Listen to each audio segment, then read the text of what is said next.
Hello my dear viewers, आप लोग कैसे हैं।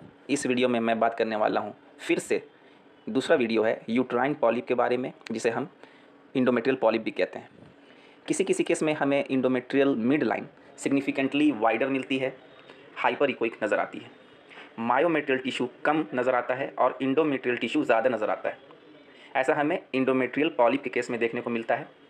आप देख सकते हैं इस वीडियो में मायोमेट्रियल टिश्यू जो सराउंडिंग में है वो कम है और बीच में जो हाइपर इकोजेनिक इंडोमेट्रियल टिश्यू है वो उसका मास ज़्यादा है। जब हम फीमेल पेल्विक अल्ट्रासाउंड करते हैं तो इंडोमेट्रियल पॉलिप और यूट्राइन पॉलिप हमें देखने को मिलता है किसी किसी केस में। वैसी महिलाओं में जिनको ब्लीडिंग की प्रॉब्लम होती है, हेवी ब्लीडिंग होती है, उस केस में लेडीज़ डॉक्टर गायनेकोलॉजिस्ट अल्ट्रासाउंड लिखती है कि आप अपना अल्ट्रासाउंड करवाइए, यूट्रस, ओवरी, सर्विक्स को देखना है। और उस केस में हमें मास नज़र आता है सेंटर में यूट्रस के, वाइट मास नज़र आता है, वाइट कलर का चौड़ा सा काफ़ी, जो पूरी यूट्राइन कैविटी को कवर किए रहता है। मायोमेट्रियम का पार्ट थोड़ा नज़र आता है हाइपोइकोइक, और उसकी तुलना में सेंट्रल पार्ट जो है, मिडिल पार्ट, वो मोटा चौड़ा नज़र आता है हाइपर इकोइक। इस वीडियो में आप देख सकते हैं मायोमेट्रियल थिनिंग है और इंडोमेट्रियल थिकनिंग है। तो ये हमें इंडोमेट्रियल पॉलिप में नज़र आता है इस तरह का case. Polyp soft tissue growth होते हैं, ज़्यादातर केस में बेनाइन होते हैं। पॉलिप बेनाइन नेचर के होते हैं, लेकिन अगर सही समय पे पॉलिप का इलाज ना किया गया हो तो पॉलिप को बनाने वाले सेल्स के अंदर चेंजेस आ सकते हैं, प्री कैंसरस और कैंसरस चेंजेस हो सकते हैं। पॉलिप ज़्यादातर केस में इंडोमेट्रियल लाइनिंग जो है, इंडोमेट्रियल लाइनिंग की जो डीप लेयर है, बसल लेयर होती है, वहीं से ओरिजिनेट होते हैं।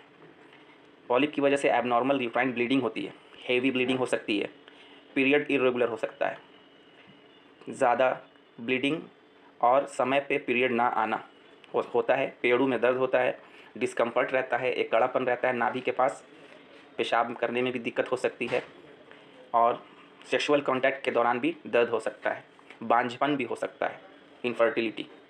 लेकिन ऐसा देखा गया है कि इंडोमेट्रियल पॉलिप जो है वो वैसी महिलाओं में होता है जिनकी उम्र 40 से 50 साल के बीच की होती है। यंग वोमेन में कम होता है।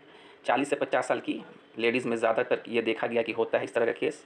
पॉलिप अगर ज़्यादा दिनों तक रह गया, सही वक्त पर सही तरीके से ट्रीटमेंट नहीं हुई, तो पॉलिप नॉन कैंसरस से कैंसरस चेंजेस की तरफ भी जा सकता है। आप इससे बच सकते हैं। कैसे बचेंगे? अच्छा खाना खाना चाहिए, संतुलित खाना खाना चाहिए, बॉडी को स्लिम मेंटेन रखें, ज़्यादा ओबेसिटी ना हो, डेली एक्सरसाइज करना चाहिए, अच्छी नींद लेना चाहिए, डॉक्टर से रेगुलर कंसल्ट में रहना चाहिए, चेकअप कराते रहना चाहिए अपना। तो इस जागरूक तरीके से हम यूट्राइन पॉलिप या इंडोमेट्रियल पॉलिप से बच सकते हैं।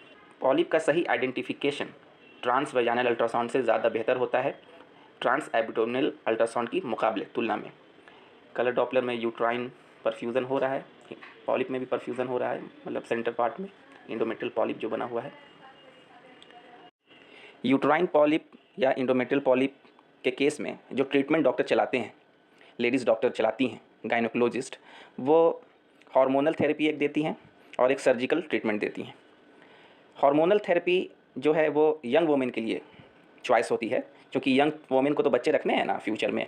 अगर उनके बच्चेदानी के साथ अगर कुछ छेड़छाड़ की जाएगी तो आगे इनफर्टिलिटी हो सकती है, बांझपन हो सकता है, परमानेंटली बांझपन हो सकता है कि वो फ्यूचर में बच्चे नहीं दे पाएँ। तो उसके लिए डॉक्टर जो है वो एक सॉफ्ट ट्रीटमेंट लेता है, सॉफ्ट स्टैंड लेता है, हार्मोनल थेरेपी, डिफरेंट टाइप के हार्मोन्स से इंडोमेट्रियल लाइनिंग को, इंडोमेट्रियल पॉलिप को ठीक करते हैं। ठीक है, पहले वाले रूप में लाने की कोशिश करते हैं। अगर पेशेंट के साथ ज़्यादा प्रॉब्लम है, हार्मोनल थेरेपी फेल्योर है, सर्जरी ही करना पड़ेगा, ब्लीडिंग बहुत ज़्यादा हो रही है, इसकी वजह से हेवी ब्लीडिंग हो रही है, दूसरे कॉम्प्लिकेशन भी जनरेट हो रहे हैं, तो उसमें दूसरे केस में सर्जिकल ट्रीटमेंट में जा सकती है डॉक्टर। लेकिन फर्स्ट चॉइस रहती है यंग वोमेन के लिए हार्मोनल थेरेपी। सर्जिकल थेरेपी ये यंग वोमेन के लिए नहीं है, ये वैसी औरतों के लिए है, वैसी महिलाओं के लिए है, किया जाता है जिनकी उम्र 45 वर्ष की होती है, क्योंकि 45 प्लस के बाद इंडोमेट्रियल कैंसर का रिस्क ज़्यादा होता है।